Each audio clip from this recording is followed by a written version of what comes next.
En la red que se muestra en la figura dice no, Slack está implementado, indique la dirección de origen que usa los mensajes de RS y RA. Eso está facilísimo. Esas son las direcciones bien locas. Ya dijimos, ya hablamos, ya conversamos. Y de hecho eso vimos en la práctica. Recuerdan que se generaban las direcciones de FE80, ¿qué más? Y el resto de datos. Y acuérdense de cómo se genera eso. Pero ustedes como son panas, no les puse a los del otro paralelo, les puse a calcular el proceso de UI64. Claro, nadie pudo, ¿no? Pero les puse a calcular. ¿Se acuerdan que había que dividir los 24 bits y poner en la mitad la secuencia FFEF, ¿se acuerdan? Y cambiar el bit, eso había que hacer. Pero aquí era, bueno, en esto solamente había que poner la dirección link local, nada más. Eso no había que poner. Esa es la dirección de origen de los paquetes, de los mensajes RS y RA. Bien. Aquí una pregunta, ¿por qué se puso la línea local address? Ojo. Aquí se puso la línea local address. Ah, ya revisamos. Pero, ¿no está la de multicast? ¿También está la de multicast? No solo la línea local. Ya vamos a ver. Vamos a la siguiente pregunta. ¿Cuál es la función del campo Traffic Class? Dice. ¿Cuál es la función? Implementar calidad de servicio en IPv6. Eso es la función. Eso dijimos, conversamos, dialogamos. Eso dice la teoría. No era cualquier tipo de servicio. No, calidad de servicio. No es cualquier tipo de servicio. Las redes, Martín, hay redes sin calidad de servicio y con calidad de servicio. ¿Cómo implementan la calidad de servicio en IPv4? Con el campo DSCP. ¿Sí? Con ese campo DSCP, con eso implementan en IPv4. ¿Cómo implementan en IPv6? Con el Traffic Class. Entonces, ahí dice clarito, ¿cuál es la función? Alguien puso ahí es el campo de las prioridades. Yo no he dicho qué es el campo, no me interesa que sepan, sino que para qué sirve, eso estoy preguntando. ¿Cuál es la función, cuál es el objetivo de ese campo? Implementar calidad de servicio en IPv6. Listo, tenga sus dos puntos. En ICMP versión 6, indique la razón por la que un paquete podría contener los campos tipo y código con el valor 129 y 0 respectivamente. Si revisaron, el 129 y 0 es el echo replay. O sea que la respuesta ayer es la respuesta de un echo request. Eso era. Porque ¿cuál es el echo request? 120, código 0. ¿Y cuál es el echo replay? 129, código 0 en IP versión 6. ¿Ya? Y en IP versión 4, ¿quién se acuerda? 0 y 8. 08. 08 y 00. Ya, pues aquí lo mismo. Alguien puso ahí que no hay errores. Paquete muy grande. Profe, eso soy yo. ¿Perdón? No. Para ustedes, bueno, ustedes pagaron también por las copias. ¿Saben? Claro, antes pagaba yo las copias y ahí sí. No dijo del eco. ¿No dijo qué? Es la respuesta a un echo request. Es que claro. O sea, ¿qué es el echo replay? Es la respuesta de. No es que el echo replay solito viene a la red. ¿Cuándo se genera un echo replay? Cuando hay un echo request. Es que se olvidan redes, la primera clase. Nuestras redes son cliente-servidor. Alguien le pregunta y él responde. Aquí en el ICMP, ¿quién pregunta? El que hace el echo request. ¿Y quién responde al echo request? Se responde con un echo replay. ¿Ya? ¿Y qué? Dime. ¿Y si ponían ping y en trace rows también variaba? No, en el trace row no hay eco, no hay el 129. Ahí se utiliza el. Buena la pregunta. En trace row se utiliza el mensaje de tiempo excedido. Pero ping es, tomad en cuenta, Brian, que ping es echo request y echo replay. Aquí la pregunta dice, ¿cuál es la razón por la que yo encontraría un paquete? Me está preguntando ahí. Entonces, ¿cuándo hay una respuesta? Cuando antes, o sea, esto es una respuesta a un echo request que debe haber habido en la red. ¿Sí o no? Parece lo mismo, pero no. Ya. Y luego otro estaba facilito, pues en una sesión TCP el campo Windows está seteado a 32.500. Si el campo MCS no se ha negociado, ¿cuántos segmentos se debería esperar un host de recibir antes de enviar el ACK? ¿Se acuerdan que dijimos que el MCS dependía de, si no se negocia es 536 para IP versión 4 y 1220 para hiperversión 6.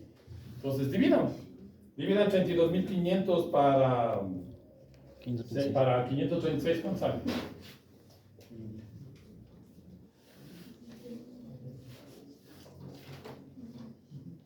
¿Cuánto salía? 60.63. O sea, significa que hay 61 segmentos, ¿no? Porque no podemos perder ese pedacito, no se puede perder. Y en IP versión 6, 32.500 dividido para 1220. 27.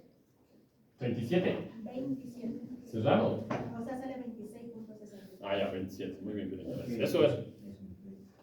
¿Sí o no? Sí, cosa de Nancy. ¿Sí o no? Pero eso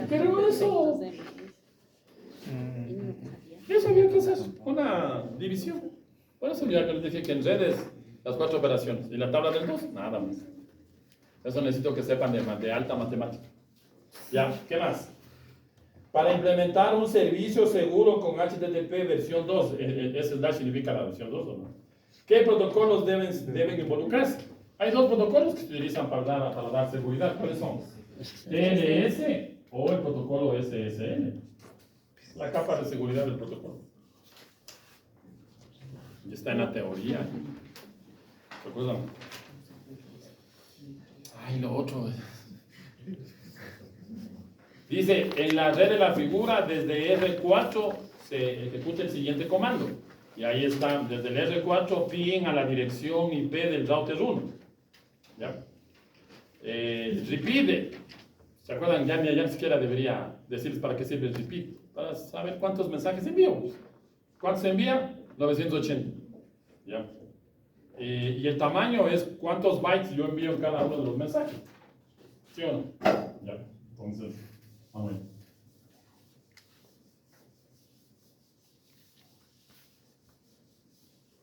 No, pero, o sea, ahí conversando entre panas. Ustedes están bien realmente. Las redes 2 hay notas de 2 sobre 8. ¿Cómo alcanzaron a sacar 2? Si lo mínimo debería ser los deberes, lo que vale. 3 puntos darían los deberes. ¿Cómo sacaron 2? Porque no hicieron los deberes. Eso es lo que te indica cuántos están. Del tiempo. Pero bueno. Dice, si la conexión entre R1, R2, R2, R3 y R3, R4 es a través de la tecnología Ethernet y además se usan rutas estáticas, o sea que hay convergencia de la red, determina el porcentaje de utilización, pero eso solamente había que ver cuánto tráfico genera los mensajes de ICMP, ¿no? Como es desde R4 hasta R1, el mensaje que genera pasa por toda la red. ¿Ya? Entonces, 800 bytes de mensaje ICMP, porque aquí dice size 800, es el tamaño que se está generando. ICMP, ¿cómo se encapsula? ICMP se encapsula en IP y luego eso va a la capa 2, ¿cierto? Entonces, como es IP versión 6, 40 bytes de la cabecera IP versión 6. Y luego eso va a capa 2, aquí dice clarito que es Ethernet y ya hemos dicho que Ethernet da 18.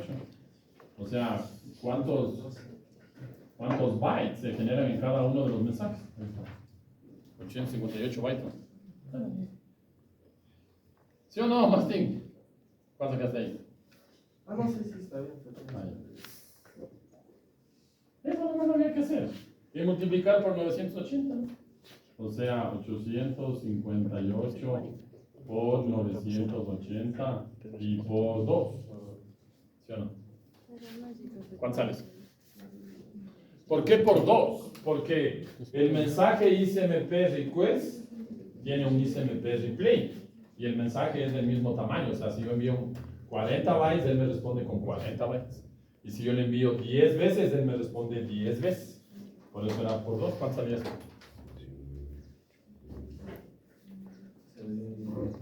160. 1.681.000. Así, 1.681.000. Sí. Ya, vale. Listo. Y ya para sacar el porcentaje de utilización había que multiplicar por 8 en bits, porque la tasa de transmisión está en bits. Y dividir para 10 megabits, 8 megabits y 12 megabits. Entonces, ¿cuánto salía R1, R2, Martín? 112.1. 112.1%. Y el R2, R3. 168. Pasa. Entonces habría que multiplicar este valor por 8 y dividir para 8 megas, lo que es R3, R2. ¿Cuánto salía? Creo que salía 168 con algo. 168.10. Punto 10. ¿Cuánto sale? Punto 10. 168.10. Ya. Y en el R3, R4, ¿cuánto sale? 184, ¿cuánto sale? 184.36. 184 puntos. Ya, ahí está. Esos son los valores de respuesta. Ya. ¿No dividió para 8? Se ha jalado y me... Vamos a multiplicar por 8. Ah, solamente eso. Es que acuérdate que la tasa de transmisión está en bits y la información está en bytes. No puedes haber hecho la división. No había, no, las unidades no corresponden. Por eso hay que multiplicar por 8, porque eso está en bytes. Y la tasa de transmisión está ¿en qué está? En bits. Si quisieran dividir para no multiplicar por 8, deberían pasar la tasa de transmisión a bytes. Claro, y al final va a darles lo mismo. Ya, veamos la siguiente. Dice, explique cómo se implementa la detección de errores en el protocolo TCP y UDP. Pues facilísimo, con el campo checksum. El campo checksum es el que se encargaba de eso, ¿verdad? Y por eso ese campo hay tanto en la cabecera en la cabecera TCP como en la cabecera UDP. Ahí está. Es que 2 puntos regalados. ¿Cuántos segmentos son necesarios para terminar una sesión que se establece usando el protocolo UDP? Ninguno, porque UDP no establece ninguna sesión. Solamente TCP establece la sesión. Ahí vi unas respuestas depende de la aplicación. Otros pusieron 16, otros pusieron 4, otros pusieron 3 al inicio y 4 al final. Entonces, perdón, 4. Claro. O sea, el semestre anterior era 4 porque ahí decía la pregunta TCP. Ahora era UDP. También se valía la respuesta hable pensando. Hable pensando porque UDP no utiliza establecimiento de la sesión. Claro. Pero nadie. Eso pasa porque no... Bueno, primero no han estudiado y segundo, ya saben ustedes. Siguiente. Esta también está facilita, ¿no? ¿Qué campo de la cabecera IP versión 6 permite implementar funciones adicionales como la fragmentación? El campo NextHeader a través de las extensiones de cabecera. ¿Sí? Claro, el campo NextHeader es el que me permite implementar funciones adicionales. Pero ¿cómo implemento? Poniendo una extensión de cabecera. No sabía qué poner. Pero si alguien puso NextHeader o extensión de cabecera, les he puesto 1 o 2, porque está bien. Ya, y la última era del deber, ¿no? Indique el número total de canales Wi-Fi disponibles en 802.11 que trabajan en la banda 2.4. La teoría habla de 14 canales. Si es que revisaron y hicieron el deber. 14 canales totales. No todos se utilizan 11. Pero los disponibles son 14. Y en la banda 2.5 y en la banda 5 GHz hay 24 canales disponibles. Vamos con la otra, con la lección. Indique la principal diferencia entre la versión 1.1 y la versión 3 del protocolo. Primero, que la versión 1.1, acuérdense que no es persistente, significa que por cada objeto que debo enviar por la conexión de la página web, necesito una sesión TCP establecida, ¿no? En cambio, en HTTP versión 3, todo ya. Esa es la principal diferencia. Y obviamente, relacionado a eso, la latencia es mucho más rápida. Ya. La otra pregunta, esa estaba regalada. ¿Qué condiciones deben cumplirse en el protocolo DNS para que utilice TCP en la capa de transporte? Acuérdense que tiene que ser 2 consultas más bien una consulta entre servidores DNS o que la respuesta o los PDUs que se manejen sean mayores de 512 bytes, nada más. ¿Cuál es la principal diferencia entre la fibra óptica monomodo y multimodo? La principal diferencia es el diámetro del núcleo. Esa es la principal diferencia. Ahí hablaban de que la una es para la LAN, la otra es para la WAN. Pero eso ya ahora no existe. Esa es una diferencia. Y la otra es el número de modos. El modo es el haz de luz que utilizamos dentro de la fibra. En la multimodo hay diferentes haces de luz. En la monomodo hay un solo haz de luz. ¿Ya? Y la otra está más fácil, ¿no? Indique la dirección de red, de red, broadcast y el número de direcciones válidas. Entonces, si hacían el cálculo, ahí le salía 64 más. 100, 64, 0 es la 18. Ya. Esa sería la de red. Y la de broadcast ya está más fácil ya. 127. 18. Y la otra era ya cuántas direcciones válidas. 2 elevado a la 14 menos 2, que creo que me daba 16.000. Sí, no. Porque acuérdense que las direcciones de IP versión 4 tienen 32 bits. 18 para la red, 14 para los hosts, ya saben eso. Ya. ¿Qué más dice ahí? ¿Qué campos de la cabecera TCP se utilizan para implementar detección de pérdida de segmentos? ¿Cómo la cabecera TCP detecta pérdidas de segmentos? Pues ahí había dos campos, ¿no? Dos campos son los que utilizan para eso. El primero es el campo del ACK y el campo del número de secuencia, ¿no? El SN, el número de secuencia. Esos son los dos campos que se utilizan para detectar que un segmento se perdió. ¿Cuáles son las funciones de la capa de enlace de datos? Habían las funciones de detección de errores, había la función de entramado, había la función de delimitación, había la función de control de acceso al medio. Entonces, cualquiera de esas funciones debían haber puesto. ¿Cuáles son las funciones de la capa de red? Ahí estaban las funciones, la multiplexación, control de flujo, control de congestión, control de errores. ¿Se acuerdan? Ya. Y luego había en esa tablita de complete la siguiente TFTP, ¿qué protocolo utiliza a nivel de la capa de transporte? UDP. TFTP. ¿Qué número de puerto utiliza? ¿Se acuerdan? 69. Ya. SCP, eso es TCP y el puerto es 22. DNS es UDP o TCP y el puerto es 53. SMTP, eso es TCP y el puerto es 25. FTP, siquiera me debería decir FTP. Puerto TCP, puerto 20 y 21. DHCP, UDP, el puerto 67 y 68.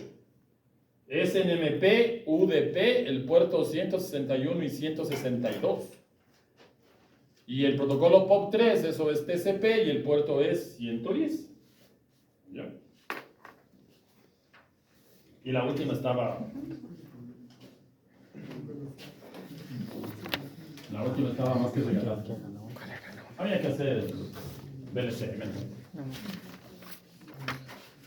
Entonces ahí daban unas... Pero si se dieron cuenta, había que hacer solamente el subnetting para la primera, ¿no? Pero esta vez se repetía. No había que hacer más. Lo voy a hacer para la primera. 172, 18, 00, slash 21. Ya. Entonces, y decía la dirección para la L1 tiene 500, significaría que serían 9 bits, no. O sea que sería 172, 18, 00, slash 23. Sí, no. Slash 23. Sí. Para poder cumplir con los 500 hosts de requerimiento. Porque L1 tenía 500.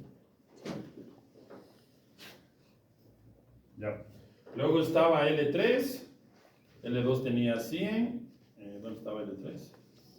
L3 tenía 20, entonces, de hecho son los únicos que están marcados. O sea que si queremos hacer en orden, deberíamos haber hecho el de L2, que era para 100, que sería 172, 18, 2, no, 20 es más 25. Ya.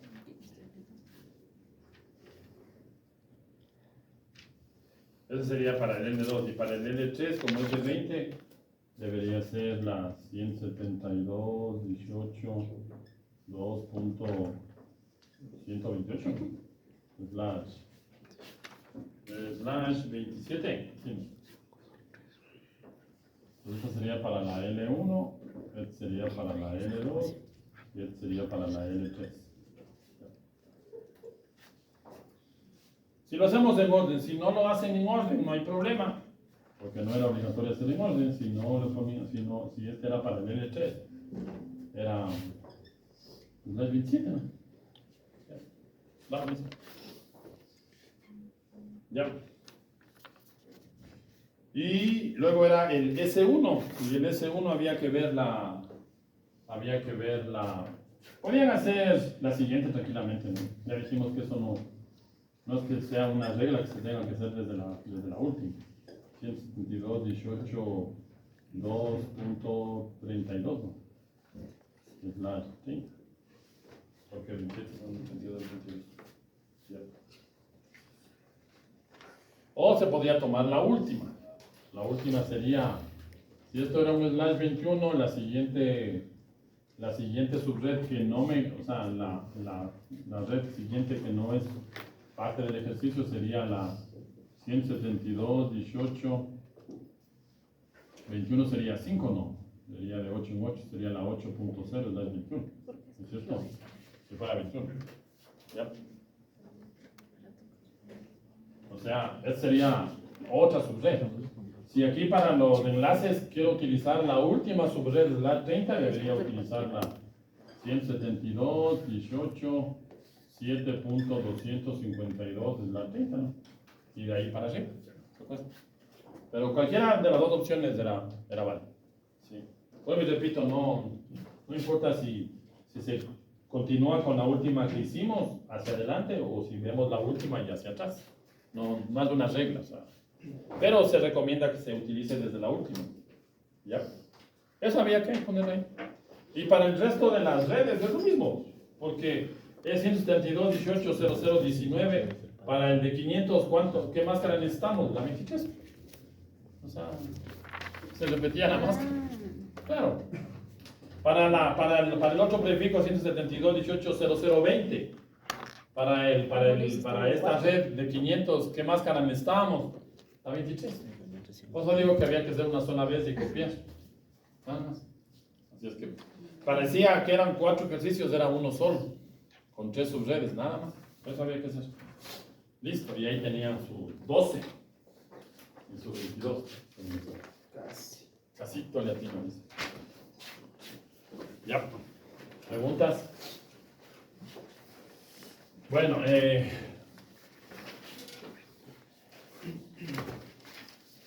avancemos un poquito con lo que nos toca revisar. Vamos a empezar a revisar ya los protocolos de tratamiento.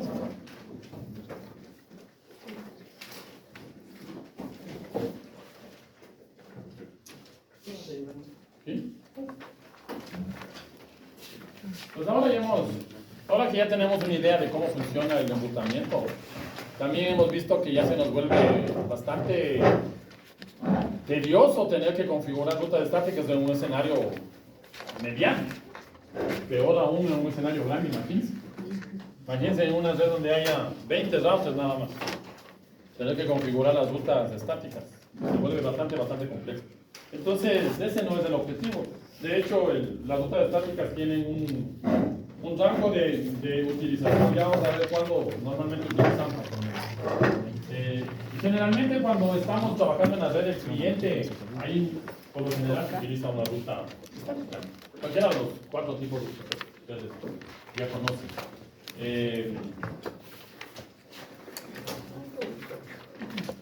Entonces, Entonces, como les digo, el problema de las rutas estáticas es que no son escalables. O sea, si necesito ya un escenario medianamente grande, ya se nos complica.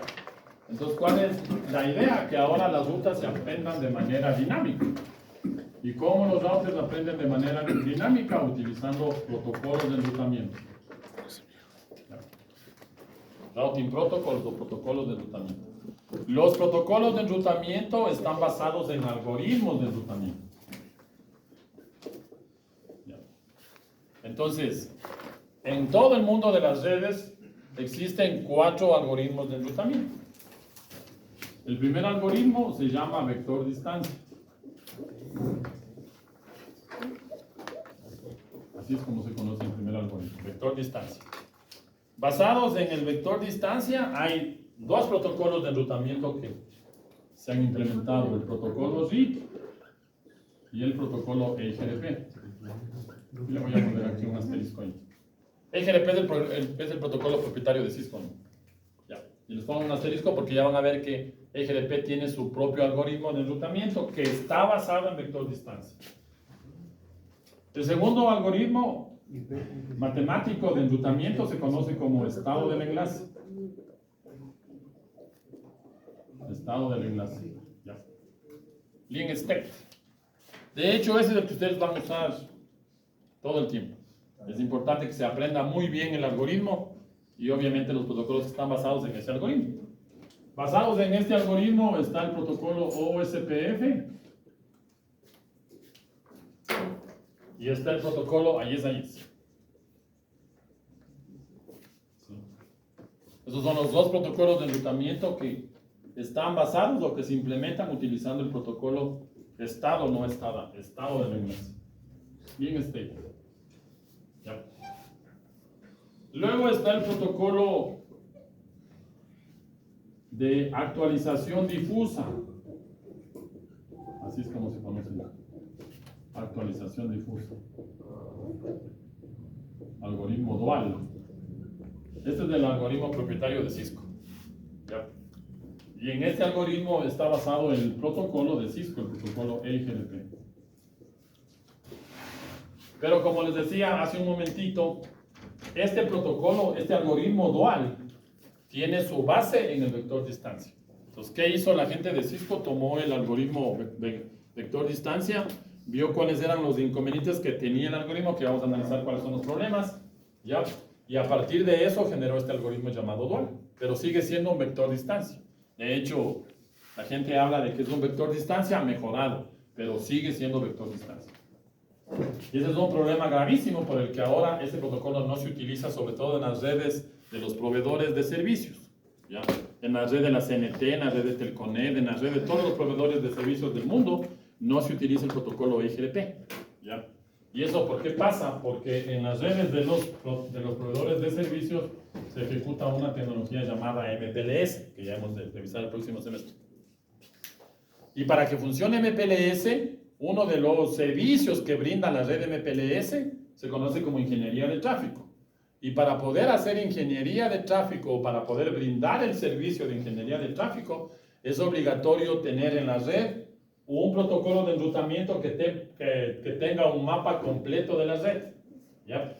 Y los únicos protocolos de enrutamiento que tienen la capacidad de generar un mapa completo de la red son el protocolo OSPF y el protocolo AES.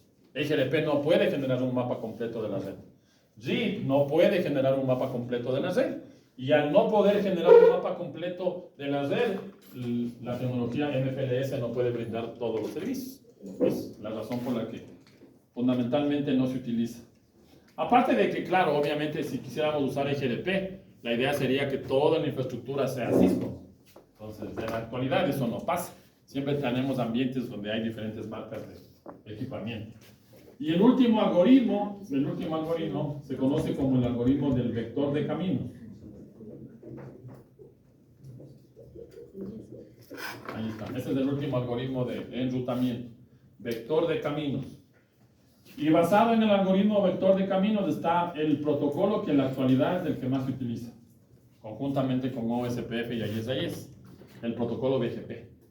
Entonces, esos 3 protocolos hay que saberse de memoria. porque esos son los que ustedes van a utilizar todo el tiempo, ¿sí? De hecho, BGP se usa muchísimo. Años atrás se utilizaba solamente para la conexión a internet, pero ahora tiene muchas más aplicaciones. ¿Ya? Entonces, recordarán de eso, ¿no? Ahora, ¿cómo funcionan los protocolos de enrutamiento? ¿O cómo es que un router aprende de manera dinámica? Digamos que acá yo tengo la red 1, y por acá tengo la red 2, y por acá esta es la red 3. No nos interesa saber ahora si es IP versión 4, IP versión 6, qué dirección es, eso no es importante. Lo importante ahora es que entendamos cómo es que los routers calculan de manera automática, porque los routers están enviando mensajes. Periódicamente se envían mensajes. Ya vamos a ver qué tipo de mensajes son los que se envían. Los mensajes dependen mucho del protocolo de enrutamiento que estemos utilizando. Ya vamos a ir analizando cada uno de los protocolos y vamos a ver cuáles son los mensajes que se utilizan, ¿ya? Entonces, en definitiva, el router lo que hace es avisarle al otro lado lo que él conoce, básicamente, ¿ya? Y esa información se lo envía en diferentes mensajes. Por ejemplo, el protocolo OSPF y el protocolo EGDP tienen 5 tipos de mensajes. El protocolo BGP tiene 4 tipos de mensajes. Y el protocolo RIP tiene un solo tipo de mensajes, ¿ya? Pero a través del intercambio de esos mensajes, los routers van aprendiendo las rutas de manera dinámica. O sea, que yo ya no tengo que estar creando una ruta estática, ¿no? Eventualmente lo podría hacer, pero ya los routers tienen la capacidad de aprender de manera automática, entre comillas, la información de toda la red, ¿ya? Cuando un router aprende todas las rutas a todos los destinos, hablamos de que la red está en convergencia. Y esto es un parámetro muy importante, convergencia. Convergencia, ahí está. Entonces, una red tiene convergencia cuando todos los routers de la red conocen absolutamente todos los destinos a los que debe llegar. Acuérdense que cuando estábamos trabajando con las rutas estáticas, decíamos que para cada destino que el router no conoce, hay que crear una ruta estática. O sea que si el router no conoce n destinos, debería crear n rutas estáticas. Es un problema, ¿no? Porque ese n puede ser 2, como puede ser 10,000. Pues imagínense, no me voy a poner a crear 10,000 rutas ahí. Sería un trabajo interminable. Entonces, en cambio, cuando ya implemento un protocolo de enrutamiento, se envían mensajes entre ellos y estos mensajes, a través del algoritmo de enrutamiento, permite que ya cada uno de los routers conozca de manera automática cuáles son los destinos a los que debe llegar. Esa es la idea fundamental. Ahora, veamos. Esto ya. Estamos haciendo un resumen, ¿no? Todo esto está en el material que ustedes tienen allá. Una pregunta, 5 mensajes dijo SPF, ¿ya? 5 tipos de mensajes. 5 tipos de mensajes, OSPF y HTTP. Ya vamos a ver cuáles son. Más adelante, cuando ya nos toque el protocolo OSPF, que creo que es el día miércoles. Y el protocolo HTTP también tiene 5 tipos de mensajes. Y el protocolo BGP tiene 4 tipos de mensajes. Y el protocolo AES también tiene 5 tipos de mensajes. Y el protocolo RIP tiene un solo tipo de mensajes. Ya vamos a ver qué tipos de mensajes son. ¿Ya? Ahora, veamos el siguiente escenario ahí, ¿no? Digamos, ya les vamos a poner redes, ¿no? Digamos que esto todo es 172.16x0/24 ya. Para hacerlo más rápido. Entonces, digamos que esto es la red 10, esto es la red 11, y esto es la red 12, aquí está la red 1, la 2 y la 3. Ya, digamos que tenemos así. Entonces, supongamos ahora que hay el requerimiento de enviar tráfico desde el PC X1 hacia un PC aquí que vamos a llamar Y1. ¿Ya? Entonces, digamos que esto es R1, esto es R2 y esto es R3. Cualquiera que sea el protocolo de enrutamiento que hayamos implementado, lo que va a pasar inicialmente es que se van a empezar a enviar mensajes de los routers, ¿no? Ya vamos a ver cada qué tiempo se envían los mensajes, etcétera, etcétera. Esto depende del protocolo. Inicialmente se están enviando mensajes. ¿Ya? Y aquí algo importantísimo, ¿no? Algo importantísimo. Verán que todavía no hemos enviado datos de los usuarios, pero sin embargo dentro del enlace ya hay tráfico. ¿Qué tráfico existe? El de los mensajes de los routers, porque los routers están enviando información periódicamente. Por poner el ejemplo, zip lo envía cada 30 segundos. Yo le puedo cambiar ese valor, pero si no le he cambiado, cada 30 segundos están enviando información. Entonces, si yo monitoreo este enlace en 1 hora y no hay datos de los usuarios, por este enlace que voy a tener, los datos que se están enviando, los protocolos de enrutamiento. Por ejemplo, el protocolo OSPF, el protocolo IES, envían cada 10 segundos la información. El protocolo EGDP envía cada 5 segundos la información. El protocolo BGP envía cada 60 segundos la información.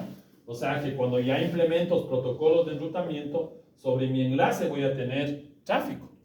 Y voy a tener de una vez, les digo, voy a tener 2 tipos de tráfico. El tráfico que genera el usuario, digamos que yo hago ping, como hicimos en el ejercicio, ¿no? Hice un pin desde este router al otro router. Ahora quiero hacer un pin desde la máquina X1 a la máquina Y1. Ese tráfico es tráfico del usuario. Entonces, sobre los enlaces voy a tener ya tráfico del usuario. ¿Ya? Cuando hacíamos rutas estáticas, los routers no se intercambiaban ningún tipo de mensaje. O sea que en rutas estáticas el único tráfico que hay sobre los enlaces es el tráfico del usuario.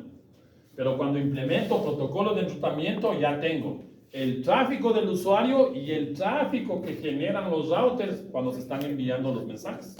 Entonces, eso se llama el tráfico del sistema de comunicación. ¿Sí? Entonces, ya lo vamos a empezar a hacer ejercicios de esta partecita que es interesante. ¿Cómo se genera o cómo calculo el tráfico del sistema de comunicación? Dependerá fundamentalmente del protocolo. Porque dependiendo del protocolo está el periodo en el que se están enviando los mensajes. Vuelvo y repito. Por ejemplo, en el caso del protocolo ZIP, los mensajes se envían cada 30 segundos. ¿Qué tipo de mensaje? Ya vamos a ver qué tipo de mensajes son los que se envían. Si fuera OSPF, se envían cada 10 segundos. Si fuera IES, cada 10 segundos. Si es EGDP, cada 5 segundos. Si es BGP, cada 60 segundos. Y así sustantivamente. Entonces, ya sobre mi enlace, ya tengo clarito que tengo estos 2 tipos de tráfico. Acordarán de esa partecita. Luego ya vamos a profundizar en eso, ¿no? El tráfico del usuario. ¿Cuál es el tráfico del usuario? Este usuario se conecta a la página web o manda un correo electrónico, hace una llamada de voz o IP, se conecta al sistema de videovigilancia, ¿sí? Hay un sistema de internet de las cosas que está monitoreando sensores al otro lado, eso es tráfico del usuario. Hago una consulta de DNS, hago una transferencia de archivos por algunos de los protocolos que ya conocemos, todo el tráfico que genere el usuario, por eso hablamos, disculpen la redundancia, de tráfico de usuario. Y el otro tráfico es el que el usuario no está generando. ¿Pero quién genera? La red, los routers. Si los routers no se intercambian información, no van a poder saber por dónde tienen que enviar la información para llegar al destino. Y obviamente si no tiene forma de saber, simplemente no hay conectividad, ¿no? Esa es la idea. Pero bueno. Ya tenemos claro ahora que las rutas se calculan de manera automática, mediante los algoritmos de enrutamiento. Y esos algoritmos de enrutamiento, ¿qué información reciben? Ciertos parámetros que ya vamos a ir viendo cuáles son cada uno de los parámetros. ¿Ya? Eso ya tenemos claro. Pero ahora, supongamos que yo quiero enviar un mensaje ICMP, un echo request, ¿sí? Echo request para que él me responda con un echo replay. ¿Ya? Entonces, quiero enviar un echo request desde X1 hasta Y1 y luego Y1 deberá devolverme un echo replay como ya hemos analizado. Ahora, para que R1 logre llegar a Y1, está claro que ahí, cuando se haga el cálculo automático, R1 se va a dar cuenta que tiene 2 caminos. El un camino sería que R1 envíe directamente el tráfico a R3, ¿no es cierto? Y el otro camino sería que R1 vaya a R2 y de R2 vaya a R3. Ahora, la pregunta es la siguiente. ¿Cómo sabe R1 qué camino es mejor que otro? Porque para eso utiliza un parámetro llamado la métrica. ¿Ya? Entonces, ¿qué es la métrica? Es un número, es un valor numérico entero que le permite al router determinar que un camino es mejor que otro. Claro, obviamente, no, eso ni siquiera creo que debería explicarles. Pero digamos aquí, digamos que tuviera algo así. Aquí, ¿cuántos caminos hay? En ese escenario. Uno. Ahí hará falta calcular el mejor camino. No, pues no. No tiene sentido. O sea, para que se evalúe una métrica debería tener al menos 2 caminos al mismo destino. Obviamente está claro que debe ser al mismo destino, ¿no? Entonces, vamos ahí. Cuando un router tiene 2 o más caminos al mismo destino o 2 o más rutas al mismo destino, para que el router decida qué ruta es mejor, ¿qué utiliza? Una métrica. ¿Qué valores pueden ser métricas? Y ahí vamos a analizar los 5 valores que normalmente se utilizan dentro de los protocolos de enrutamiento. Parámetro número 1, número de saltos. Y el número de saltos tiene que ver con eso. ¿Por cuántos routers paso el tráfico hasta llegar al destino? Parámetro número 1. Parámetro número 2, el ancho de banda de los enlaces. El bandwidth de los enlaces. Parámetro número 3, el delay, el retardo de los enlaces. Que son los más utilizados, ¿no? Parámetro número 4, están disponibles, pero normalmente no se utilizan, pero se podría llegar a utilizar. El porcentaje de carga de los enlaces. O sea, yo tengo mi enlace de 10 megabits. De esos 10 megabits, ¿cuánto ya está utilizado? 5 megabits, 6 megabits, etc. Porcentaje de carga de los enlaces. Y el último parámetro, el nivel el porcentaje de confiabilidad de los enlaces. ¿Qué tan confiable? No seguro, ¿verdad? No estoy hablando de seguridad. De confiabilidad. ¿Con qué frecuencia el enlace no está disponible? Eso es confiable, ¿no? Que un enlace esté o no esté disponible. Entonces, esos son los 5 parámetros que normalmente utilizamos como valores de métrica. ¿Ya? De esos, los que vamos nosotros a manejar en nuestros protocolos son los 3 primeros. Esos son los que normalmente manejamos. ¿Ya? RIP utiliza número de saltos. OSPF utiliza ancho de banda. AES utiliza ancho de banda. ¿Ya? El delay, de hecho los dos, el delay y el bandwidth es utilizado por EIGRP. Por defecto el protocolo EIGRP utiliza tanto el ancho de banda como el delay. Y el único protocolo que tiene la capacidad de utilizar estos dos parámetros de métrica que decimos que no son muy comunes es el protocolo EIGRP. Es el único que realmente puede utilizar.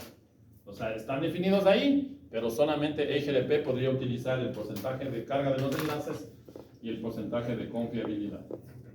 Ya. Y de paso ahora van a hacer un trabajo de investigación. Ya les voy a poner más tarde. Hay un nuevo protocolo. ¿BGP qué tipo de...? Ah, no, eso no tiene métrica, eso es otra forma de...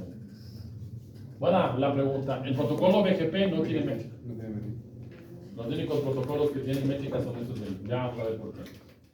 Y de una vez van a hacer un trabajo de investigación sobre un nuevo protocolo que se está empezando a utilizar mucho en redes inalámbricas y redes cableadas que se llama Babel. Entonces ya irán a investigar un poquito. Ya, Babel, así como la torre de Babel. Sí, bueno. Un protocolo que se está empezando a utilizar. Ya. Ahora, estos protocolos, ya está claro, ¿no? Aquí en el ejemplo, para terminar esta partecita. Supongamos que aquí está configurado RIP. Ya vamos a hablar sobre eso. Supongamos que está configurado RIP. Entonces, ¿cuál es el valor que le permite a un router decidir si una ruta es mejor que otra? El número de saltos. Entonces, por aquí tendría un número de saltos 1 y por acá tendría un número de saltos 2.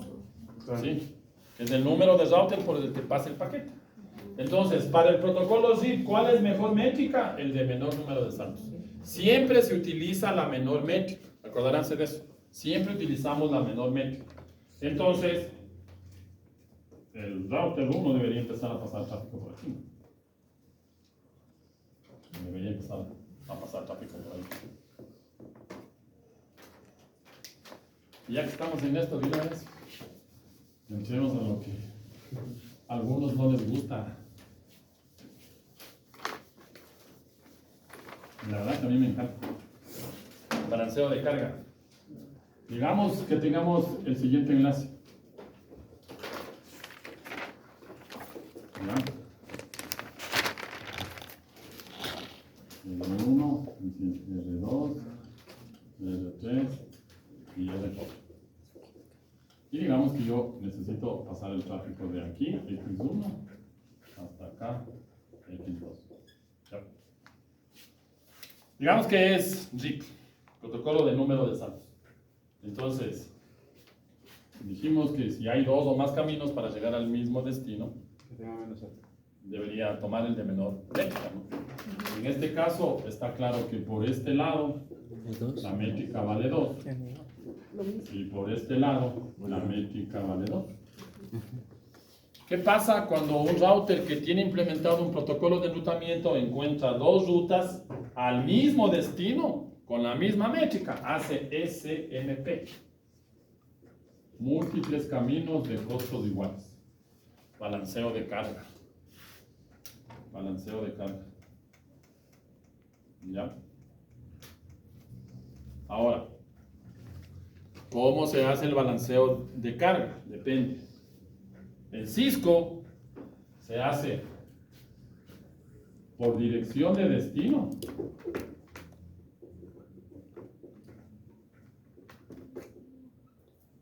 Y por número de paquetes.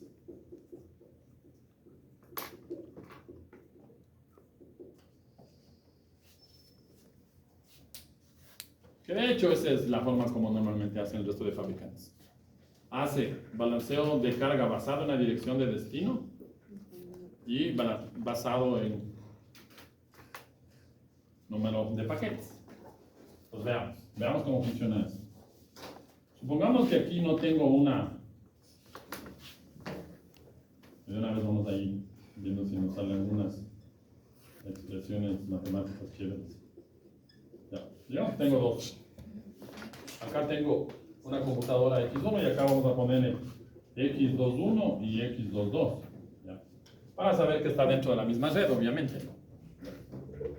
Entonces, desde el punto de vista de R1, cuando X1 intenta enviar el tráfico a X21, digamos que desde X1 a X21 tiene que enviar, no sé qué se me ocurre, N1 paquetes. N1 paquetes. Y cuando X1 envía información a X22, va a enviar N2 paquetes. Luego le ponemos numeritos ahí. Ahora, solo con las expresiones. N será 10 paquetes, 20 paquetes, 100 paquetes, los que se necesiten. ¿Ya? Por defecto, el balanceo de carga se hace basado en la dirección de destino. Yo debería configurar para que se haga el balanceo basado en el número de paquetes. No es muy común, no hay muchas implementaciones, pero se puede configurar. Si yo no configuro absolutamente nada, por defecto los routers van a empezar a hacer balanceo de carga utilizando la dirección de destino. Entonces, ¿cómo funciona eso? Desde el X1 para llegar al X21, que sería el primer destino de la red, enviaría los N1 paquetes por el primer camino. O sea que por aquí enviaría N1 paquetes. ¿Ya? Ahora, cuando X1 tiene que enviar tráfico al otro dispositivo, al otro cosa, al X22, debería enviar por el otro camino. Entonces utilizaría el otro camino. Y por aquí enviaría ¿cuántos paquetes? N2 paquetes. Ya. Pónganle en N2, AB, no sé, lo que ustedes quieran. Al final es una variable, no me interesa. Ya luego les vamos poniendo numeritos. ¿Ya? Entonces, pero la información ya llegaron a los equipos de X21. X21 tiene que regresar el tráfico hacia X1, no sé, ¿qué se me ocurre? Digamos que tiene que enviar M1 paquetes ya, y X2, M2 paquetes ya. Entonces, desde el punto de vista de R4 tiene que regresar el tráfico hacia X1. Entonces, cuando envía a a X1, R4 debería enviar por aquí. ¿Cuántos paquetes? M2. ¿Cuántos paquetes? M1, ¿no? Si lo hacemos en orden, M1. Porque él envió primero a X21 y él respondió. Y luego envió a X22 y él respondió. O sea que por aquí debería enviar a M1, ¿no? Ya. Ahora, cuando el M2 responde cuando el X22 responde al X1, ¿por dónde se va? Por abajo. ¿Por dónde se va? Por Por arriba. ¿Cuántos destinos tienes acá? Uno. O sea, desde el punto de vista de R4 al otro lado, ¿cuántos destinos llegas? Tienes uno solo. O sea que como tienes uno solo, utilizas un solo camino. Si acá hubieran dos destinos, ahí sí. Lo mismo que hicimos hace un ratito, ¿no? Ah, ya. Unos paquetes por el un camino, otros paquetes por el otro camino. O sea que por este camino sería M1 más M2. Entonces solo para el de vuelta se utiliza el mismo camino. Sí, buenísimo, porque tiene dos destinos. Claro, porque solamente tienes aquí un destino, ¿sí? Pero digamos que aquí hubieran varios destinos, ahí sí se va balanceando la carga. ¿Ya? Un destino por el mismo camino. Dos destinos, dos caminos. Tres N destinos. N camino. ¿Ya? Dos mujeres. No, sí, no sé. Usted que se sabe de eso. Ya, ahora, ¿cuál es el tráfico sobre el enlace entre R2 y R4? ¿Ves? Quiero saber el tráfico del enlace R2 de R4. ¿Qué pondrías? Los que están, no, O sea, sería N1 más M1 más M2, ¿no es cierto? Sí. Y más, nunca te olvides, TSC. Ah, de la red. ¿Ya? Ya. Esto vale cero si el mecanismo de enrutamiento son las rutas estáticas, ¿recordarán hacer eso? Ah, de eso no. Solamente ahí. ¿Sí? Ahora, pregunta, yo puedo tener aquí Jeep y además rutas estáticas, ¿puedo o no puedo? ¿Por qué no podría? Lo puedo tener sin ningún problema. Digamos que en ese escenario implemento Jeep, Routing Information Protocol, de una vez ya les voy diciendo, así se llama, eso traduce Jeep. Ahí no les tomé el crucigrama, no, ya, probablemente nos pusimos. Solo eso estudié. Se viene un crucigrama al final, se ve venir un crucigrama. Ya. Pero, o sea, esa es la del R1 hacia R2, o es distinto de la distancia. ¿De qué, de qué? Por ejemplo, el tráfico, ahí el ejercicio. Ah, no, estoy pidiendo de R2, R4, no. O sea, Ah, aquí. R2, R4, no. Ahí está. Ah, ya. Pero es indistinto, o sea, si pusiera, da lo mismo que pusiera de R4 a R2. O... No, pues tocaría analizar. Ah, ya. Digamos, entre R3 y R4, ¿cuánto es? Ahí sería R2 más M. R2 y R4, no, N2, N2 más R3, TCC. R4 dijimos no. Sí. N2 más TCC. R3 más R4. N2 Ahora N2 sí más sería TCC. N2 más N2 Más TCC. más TCC. ¿Sí o no? Esto es facilito. Porque no pueden, no sé. Facilito, Martín, ¿sí o no? En las vacaciones pasé pensando, digo, ¿cómo les explico esto para que no les cause problemas? Profe, que solamente tiene crucigrama. Ahora, Víctor, ahí estamos asumiendo que Diosito va a querer que nunca se caigan los enlaces. Cosa que no es, ¿verdad? No. Y ahí nos complicamos. Ahí se complica realmente. Bueno, no se complica. Lo que pasa es que ahí hay que estar concentradito. Si se desconcentran, chao. Se va de camino. Se va del camino. Pero hasta ahora ningún problema. Vamos a asumir ahora que no. no se caen los Que no se caen. ¿Sí está claro eso de ahí? Ya. Recordarán que TCC vale 0 siempre y cuando sean rutas estáticas. Entonces, ahora siempre vamos a poner nuestra ecuación. Esto se conoce como la ecuación del tráfico, ¿no? Entonces, si en el ejercicio del segundo parcial dice determine la ecuación del tráfico del siguiente escenario, ya saben que hay que poner. Yo le debo poner las variables, ¿no? Asuma que el tráfico del usuario entre A1, entre la red 1 y la red 2 es X1 y así sustantivamente. En base a esos datos ustedes deben ir generando la ecuación. ¿Ya? Porque claro, estos cálculos, o más bien esta determinación de la ecuación de tráfico, se tiene que hacer basado en un tiempo de monitoreo. O sea, yo monitoreo esta red y en base a ese tiempo de monitoreo hago este cálculo de aquí. ¿Ya? No, tampoco es una regla, no, más bien es una convención. Normalmente el tiempo de monitoreo, vamos a llamar TM, el tiempo de monitoreo de la red es 60 minutos, normalmente. Y cuando ya hagamos el cálculo cuantitativo, ahora no estamos solamente haciendo el cálculo cualitativo, no, con una expresión nada más. Cuando hagamos el cálculo cuantitativo, ¿sí? El cálculo cuantitativo generalmente se hace a nivel de la capa de enlace de datos. Acuérdense de eso. Tiempo de monitoreo por defecto, 60 minutos, salvo que se diga lo contrario, ¿no? En el ejercicio puede decir, quiero calcular esa expresión en 120 minutos o en 180 minutos, ya depende de lo que sea, lo que pide el ejercicio. Pero si no dice nada, ya sabemos que es 60 minutos. Basados en ese tiempo, hacemos el cálculo, ¿ya? Y si ya tenemos valores, que ya hemos de empezar a hacer ejercicios con valores, entonces hay que recordar que los cálculos se hacen a nivel de la capa de enlaces, o sea que habrá que sumar cabecera de la capa de transporte, cabecera de la capa de red, cabecera de la capa de enlace de datos en cada uno de los protocolos. Ahora, ahí ya no sabemos qué será M1, esto que será un servidor web, un servidor HTTP. Ahora eso no me interesa, solamente lo importante es generar eso, nada más. ¿Ya? ¿Sí está claro?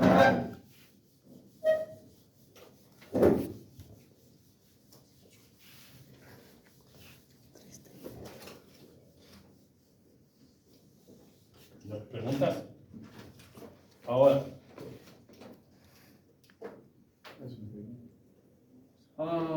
los protocolos de enrutamiento, ya hemos de empezar a hacer ejercicios de esta partida. Ahora solamente eso, quería indicar eso. Y ya después también vendremos los ejercicios cuando analizando que los enlaces se nos caen. Cuando el enlace se caiga, toca analizar a ver qué es lo que está pasando. Ya. Los protocolos tienen un ámbito de funcionamiento y ese límite o ámbito de funcionamiento se conoce como sistema autónomo. Un sistema autónomo no es nada más que un conjunto de redes bajo una administración común, es como nos dice la teoría. Conjunto de redes administrados de manera común y que tienen una política de enrutamiento común. Así es como normalmente se define, que uno busca el concepto en la internet, en la web, de qué es un sistema autónomo, les van a decir eso, o en los libros uno va a encontrar eso, un conjunto de redes administrados por un ente común y que tienen una política común de enrutamiento. ¿Cuál es el ejemplo más simple de un sistema autónomo? Los proveedores de servicios. Por ejemplo, la CNT tiene un número de sistema, es un sistema autónomo. Telconet es un número de sistema autónomo. Movistar es un número del sistema autónomo. Claro, etcétera, etcétera, etcétera. Pero y también las grandes empresas, ¿no? Facebook tiene un número de sistema autónomo, o es un sistema autónomo. Cisco es un sistema autónomo, Juniper es un sistema autónomo, Netflix es un sistema autónomo, etcétera, etcétera, etcétera. Entonces imagínense la cantidad de dispositivos que habrá dentro de la red de Netflix, por poner el ejemplo. Entonces, eso, para que tengamos una idea de qué es un sistema autónomo. ¿Ya? Entonces, los protocolos de enrutamiento que se ejecutan al interior del sistema autónomo se conocen como IGPs, Interior Gateway Protocol. Entonces, digamos, yo tengo aquí mi sistema autónomo, CNT. ¿Ya? Y por acá tengo otro sistema autónomo, digamos que Comcast, que es uno de los más grandes en Estados Unidos. ¿Ya? Entonces, el protocolo de enrutamiento que se ejecuta al interior de la red de Comcast es un IGP, Interior Gateway Protocol. Y el protocolo que se ejecuta entre los sistemas autónomos, o sea, cuando yo quiero pasar tráfico de la CNT hacia Comcast, debo utilizar un protocolo de enrutamiento. ¿Ya? Entonces, aquí se utilizan los protocolos denominados EGPs. Exterior Gateway Protocol. Protocolo de Gateway exterior sería la traducción. ¿Ya? de la clasificación que vimos inicialmente, el único EGP es el protocolo BGP. De hecho, la versión 4, la última versión que se utiliza. Entonces, BGP es un Exterior Gateway Protocol. Ya vamos a analizar esa parte que es media interesante. El resto de protocolos, los 4 otros protocolos son IGPs, corren al interior del sistema autónomo. O sea, aquí está protocolo RIP, protocolo OSPF, protocolo EIGRP y el protocolo AIS. Y lo mismo acá al otro lado, al interior de este sistema autónomo llamado Comcast, también estará ahí RIP, OSPF, EIGRP y AIS. Y si yo quiero pasar tráfico entre la CNT y Comcast, o entre la CNT y digamos que por acá está Telconet, o entre la CNT y Netflix, etcétera, etcétera, etcétera, debo utilizar BGP. Así es como normalmente versión 4, ¿sí? Que esa es la última versión que está disponible. ¿Ya? Ahora, ¿cómo se identifican los sistemas autónomos? ¿Ya? Hay un número de sistema autónomo. Entonces, vamos a poner 65.102. No me sé cuál será, tocará buscar ahí en internet. Digamos que 112 por ahí. Entonces, el número de sistema autónomo es un número de 16, bueno, era un número de 16 bits. Hay que decirles la verdad. Número, el ASN, que es como se conoce, ¿no? El número del sistema autónomo. Era un número de 16 bits inicialmente. Ahora es un número de 32 bits. O sea, inicialmente empezó siendo un número de 16 bits y ahora ya se soporta números de sistemas autónomos de 32 bits. Con los 16 bits está facilito, ¿no? Porque sería 2 elevado a la 16, que era 65.535. De 0 a 65.535. ¿Ya? Y ahora, porque claro, así como las direcciones IP, los números de sistemas autónomos también se van agotando. Entonces, ¿qué hizo la IETF? Antes de que nos quedemos sin números de sistemas autónomos, y esto no es que ha pasado recién el año anterior, ya más o menos son unos 10 años que ya se modificó eso. Hace más o menos 10 años ya se cambió o ya se hizo una actualización de este numerito. Ahora es un número de 32 bits. O sea que el número total de sistemas autónomos que podríamos llegar a tener en el Internet sería 2 elevado a la 32, que estamos hablando de más de 4.294 millones de direcciones, de números de sistemas autónomos. ¿Ya? Así es como funciona. Hay números de sistemas autónomos públicos, que son los que se utilizan en Internet, y hay números de sistemas autónomos privados. Los sistemas autónomos privados normalmente están dentro del rango del 65.000 al 65.535. Entonces, cualquiera de los valores están dentro de... Esos son los que se utilizan para prácticas, para laboratorio, para pruebas, ¿no? Eso no significa que yo no podría configurar el 112. Como estamos dentro de nuestro ambiente de simulación, no habría ningún problema. Hay que tener cuidado si ya configuramos eso en un router que tenga conexión a Internet, porque puede ser que este número ya esté utilizado en algún otro lado y ahí empezamos con algunos problemas que ya hemos de analizar más adelante. ¿Está claro? Sí. Así funciona. Ahora, ya no nos queda tiempo para hacer la práctica, la verdad. Veamos un poquito el tema del protocolo RIP. Entonces, ¿qué más por aquí? Eso, bueno, ya vamos bien. El protocolo RIP fue, de hecho, es el protocolo más simple de programar. Viene bastante tiempo. Me parece que la primera versión del protocolo es antes del año 90, o sea que ya antes del año 90 ya había el protocolo RIP. El primer sistema operativo donde se implementó RIP fue en los sistemas Unix, ¿sí? O sea que ya de hecho, ni siquiera fue en los routers, sino en los servidores Unix. Los servidores Unix ya tenían el protocolo RIP. Routing Information Protocol, protocolo de información de enrutamiento sería la traducción.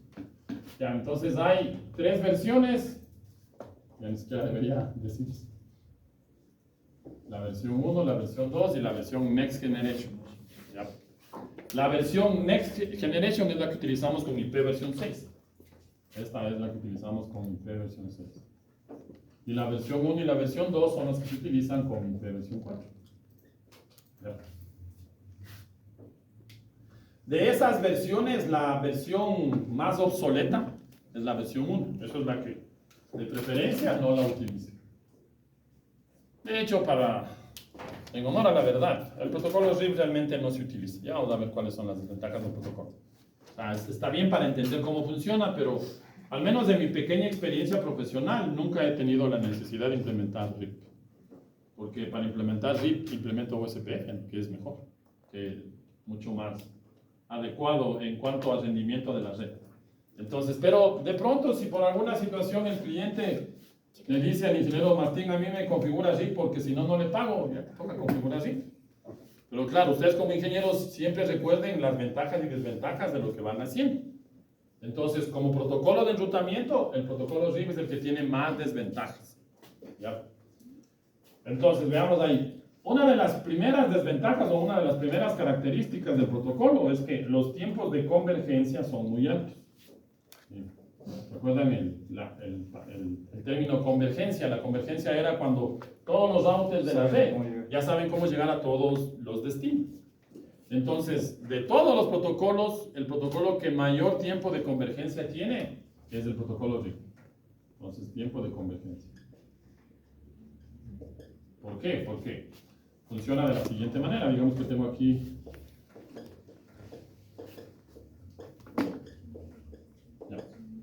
pues digamos que esto es R1, esto es R2, esto es R3, esto es R4 y esto es R5.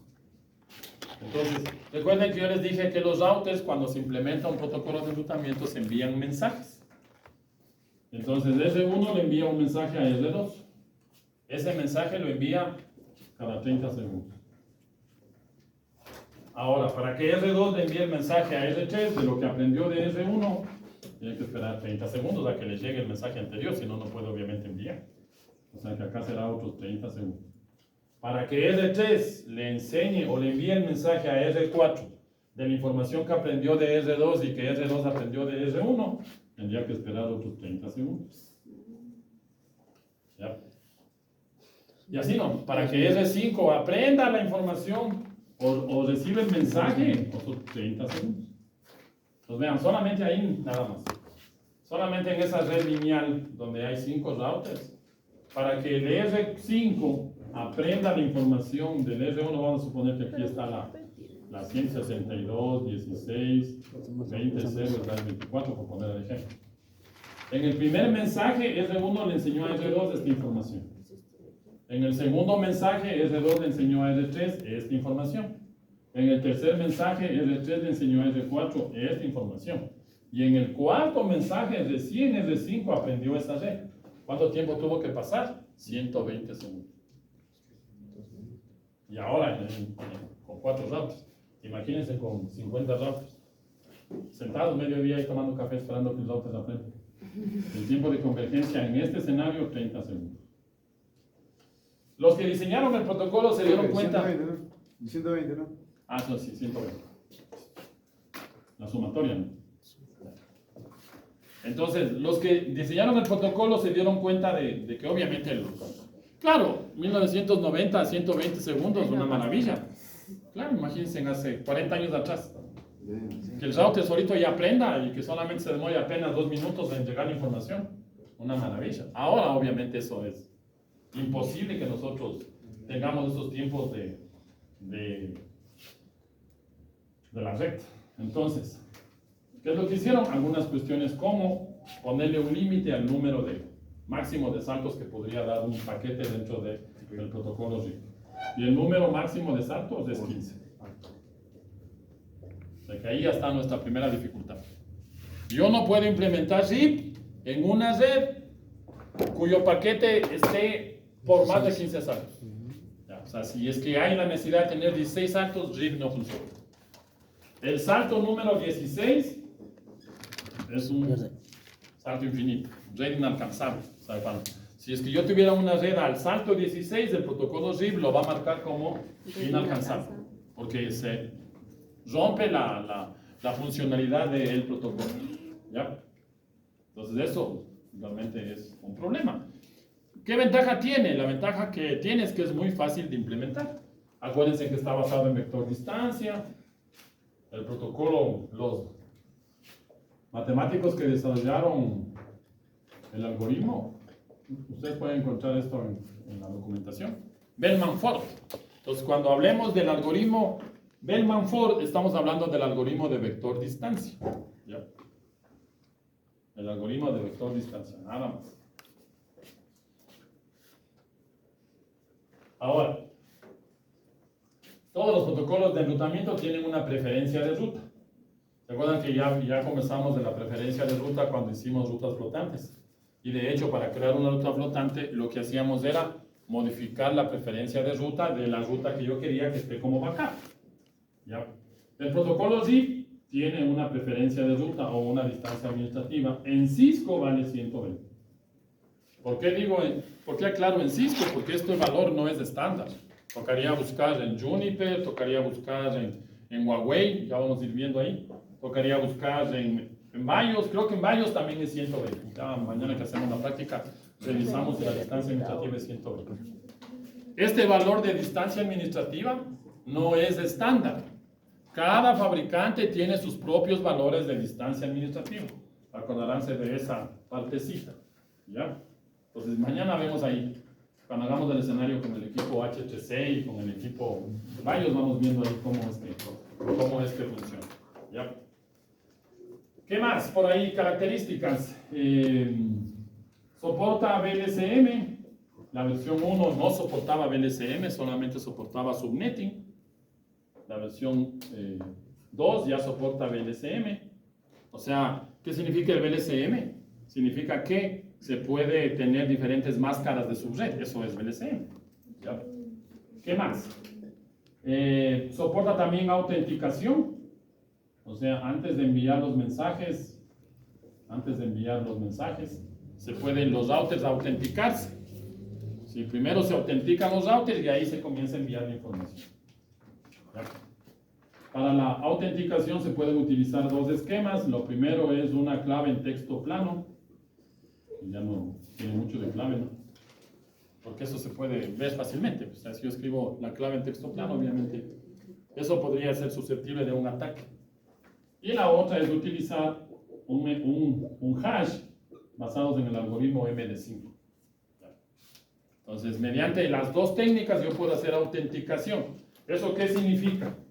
Que antes que el router le envíe los mensajes, digamos que esto es R1 y esto es R2. Antes que el router le envíe el mensaje a R2, ya vamos a ver qué mensaje se envía. Antes que R1 le envíe el mensaje a R2 y antes que R2 le envíe el mensaje a R1, primero se autentican. Es como cuando yo ingreso a la cuenta de correo electrónico, antes de ver la información, te piden el usuario y la clave. Y si no ponemos bien esa información, obviamente no tengo forma de acceder a mi cuenta de correo electrónico. Aquí pasa exactamente lo mismo. Antes que el router 1 envíe la información al router 2, se tienen que primero autenticar. ¿Cómo se puede autenticar? Se puede utilizar una clave que esté en texto plano o se puede autenticar mediante una clave del algoritmo MD5. ¿Ya? Se puede autenticar. Listo. ¿Qué más? Veamos el tema de los mensajes. ¿Ya? Hay un único mensaje que se envía en el protocolo ZIP, que es el mensaje update. El mensaje update contiene la RIP, la tabla de rutas. ¿Se acuerdan del término RIP? Routing Information Base, la base de información de enrutamiento, la tabla de rutas. ¿Ya? Ese mensaje update es enviado de manera periódica cada 30 segundos.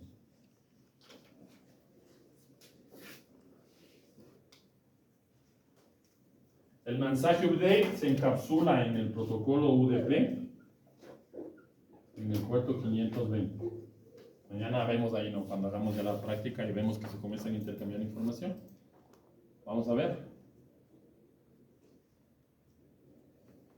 Vamos a ver ahí que se están enviando 520. ¿Ya? Entonces, digamos que yo tengo al vecino.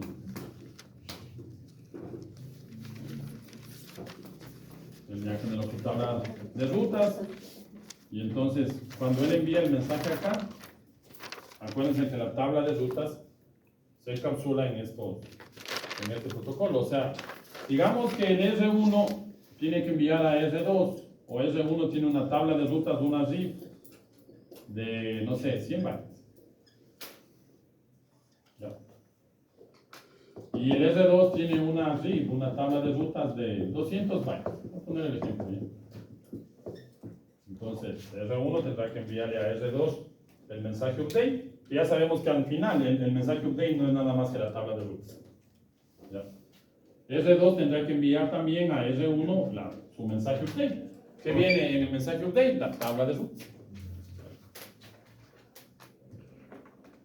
Esto normalmente ya en nuestros ejercicios, asumamos eso, siempre vamos a utilizar un canal Ethernet, porque ahora ya no, es poco probable y poco común que ustedes en la vida práctica se vayan a topar con un enlace serial. Ya no hay enlaces seriales, lo que normalmente hay dentro de las empresas es un canal de fibra óptica.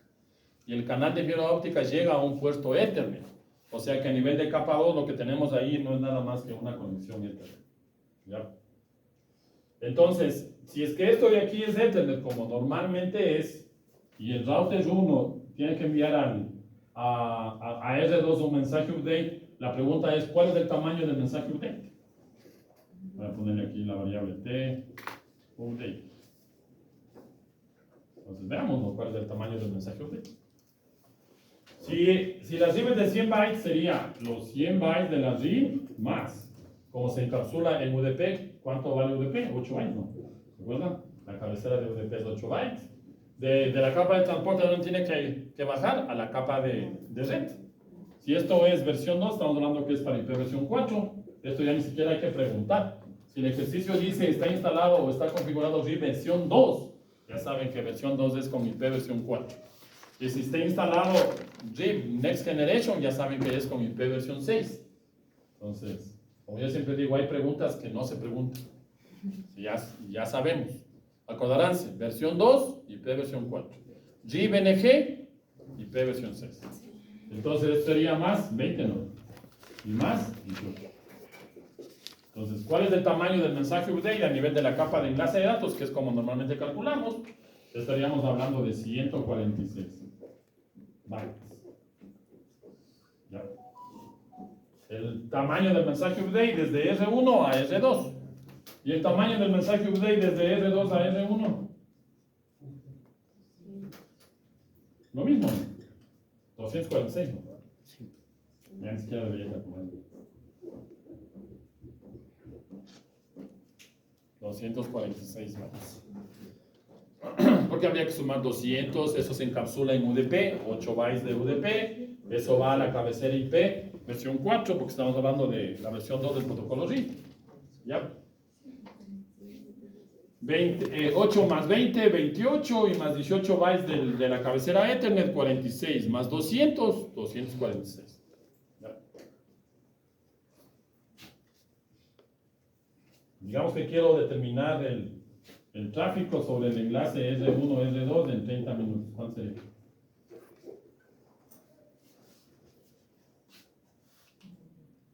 Entonces, está claro que sería tráfico de entre R1 y R2. Aquí no hemos dicho que hay usuarios, nada, sino solamente el tráfico el TSC sería en este caso, ¿no? Vamos a ponerle bien. TSC, R1, R2, ¿no? Ya. Entonces serían los mensajes que envía, los mensajes update que envía desde R1 a R2 en 30 minutos, que sería 146 por 60. Ya. Más el tráfico que ahora R2 envía hacia R1. ¿Cuánto valía el mensaje update de R2 a R1? 246. 246 por 60. Ya. ¿Cuánto sale eso?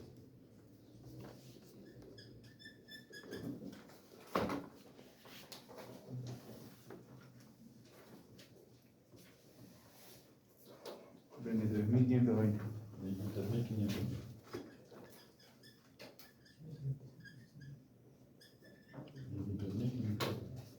Ese es el tráfico, ¿no? 60 es porque se envía cada 30 segundos. Justamente, se iba a preguntar. ¿Por qué es 60? Porque recuerden que ¿Cada qué tiempo dice la teoría que envía los mensajes de update? Si no he modificado, cada 30 segundos. O sea que de R1 a R2 en un minuto, ¿cuántos mensajes de update envío? 2. Y en 30 minutos, ¿cuántos mensajes enviaría? 30 por 2, ¿no? En mis tiempos, 60. O sea, ¿sí está claro? ¿Cada qué tiempo se envían? Le veo a Leslie que se me perdió. ¿Cada qué tiempo dice la teoría que se envían los mensajes de update? Cada 30 segundos. Salvo que yo configure. ¿Eso se puede configurar? Sí. Sí se puede configurar. Entonces, si en el ejercicio no habla de que se cambió los tiempos por defecto del envío de los mensajes de update, ustedes ya saben que son 30 segundos. Entonces, en un minuto, ¿cuántos envío? 2. ¿Y en 30 minutos? 60 mensajes. 60. Entonces, el tamaño del mensaje update por el número de veces que envié este mensaje update. Acuérdense ahí, ¿no? Esto sería el tráfico entre R1 a R2. Y esto sería el tráfico de R2 a R1. Y el tráfico total sería la suma de los dos tráficos, obviamente, ¿no? Sí. Sí, no hay por dónde perderse ahí. No hay manera de que nos perdamos. Ahí está. Ahora, la información que viaja en el mensaje update, la información que viaja en el mensaje update, se conocen como RTS, entradas de la tabla de rutas. RTS.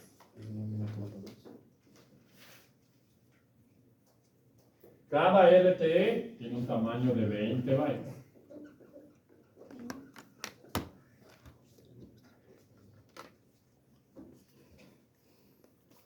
Y el número máximo de RTEs en G versión 2 es 25.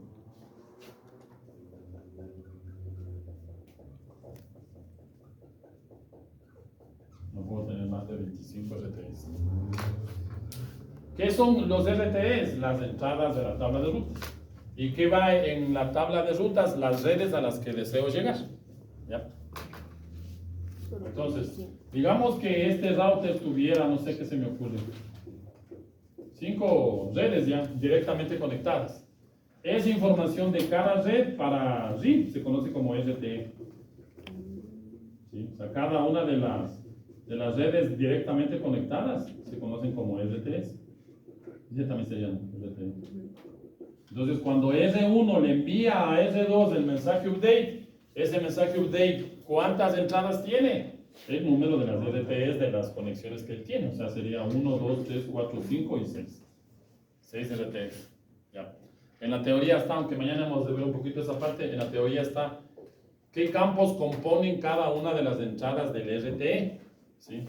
Pero a la final, eso es la información que está dentro de la tabla de rutas. Adicional, o sea, la tabla de rutas de este mensaje, lo que tendría es simplemente aquí, ¿no? Serían las entradas. ¿Ya? Pues aquí estaría el RTE1, el RTE2, puntos suspensivos hasta el RTE25. No, este sería el 4. Y acá sería el RTE25. El mensaje update también tiene una cabecera. El mensaje update tiene una cabecera de 8 bytes. Ya. El mensaje update tiene una cabecera de 8 bytes.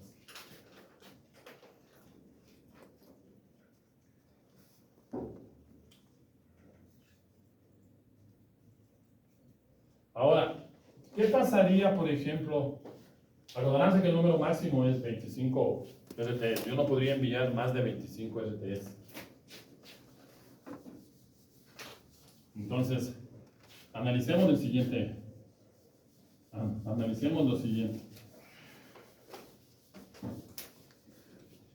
Digamos que en el mismo escenario, no routers nada más. R1, R2.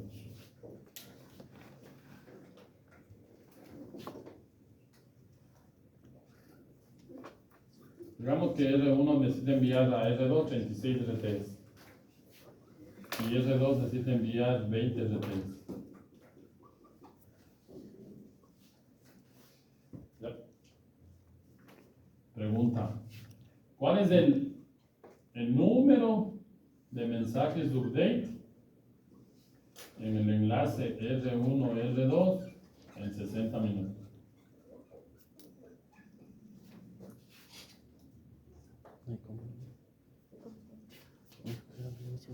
El número de mensajes update Ah, sí. de R1 a R2 en 60 minutos. Facilito, ¿no? No se puede. No, era máximo 25. Por eso, pero ¿cuántos mensajes update haría falta aquí? Cero. O sea, máximo 25 es el límite del mensaje update, pero no significa que yo no puedo enviar más de 25. Puedo enviar 200 ahí, eso no es problema. Entonces, como dice Martín, el número máximo, ¿cuánto es? 25 en un mensaje update. O sea que para poder enviar esto, ¿cuántos necesitaría? Dos. Dos mensajes update.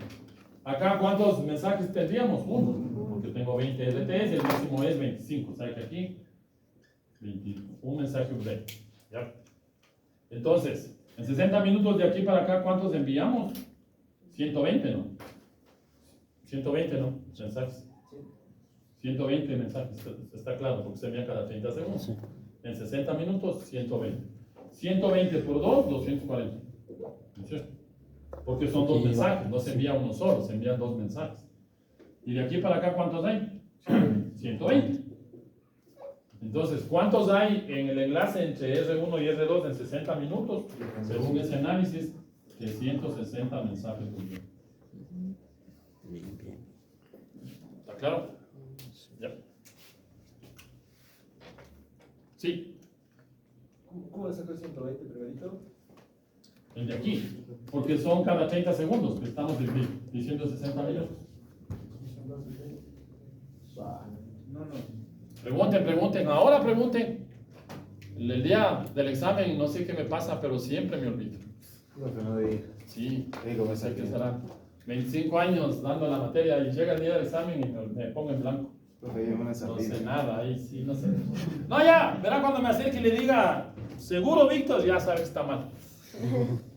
Acordarás de eso. Sí, está bien. Pregunten. No, porque no te puedo decir que está bien porque no he hecho el cálculo todavía.